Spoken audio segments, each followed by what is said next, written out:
Kung inaabangan ng mga fans ang pag-support ni Janine Gutierrez sa black screening ng pelikula ni Jericho Rosales na Quezon, nako, mas lalong inaabangan ng mga fans ang birthday celebration ni Jericho Rosales sa September 22 na. Sa bagay, simple lang naman mag-celebrate ang Econin guys. Tapos late pang mag-post ng kanilang mga ganap. Puro dinner lang naman sila. So matunog na matunog talaga ngayon ang Econin. Lagi kasing trending ang mga post nila sa social media.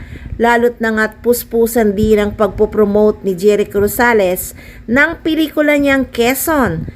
Nag-viral nga kasi ang pagpopromote ni Jericho Rosales ng kanyang comeback movie na Quezon. Nakarating naman kasi siya sa loob ng jeep at sa kalye. Todo at walang pagod na nag-promote nga ang aktor ng kanyang pelikula. Mapapanood nga sa isang video na si Jericho Rosales na nakasakay sa isang pampasaherong jeep na namimigay ng flyer card ng kanyang movie project.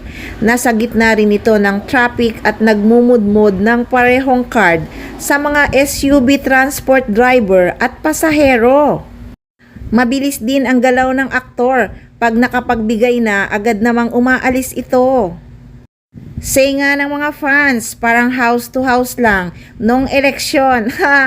Daig pa niyang nangangampanya para presidente. Presidente na nga siya ng Janine Gutierrez Fans Club. Kaya inaabangan talaga nila ang birthday celebration ni Jericho Rosales. Pero mga fans, minsan di na rin masyadong pinopost ng Econin ang mga ganong ganap. Dinner family lang, ganun lang ang ginagawa nila pag may kaarawan sila. Kaya wag na tayong umasa na may ganap na nakakakilig sa birthday ni Eko. Pero malay din natin, di ba? Total nakapag-promote na siya ng bonggang-bongga sa kanyang pelikulang Quezon.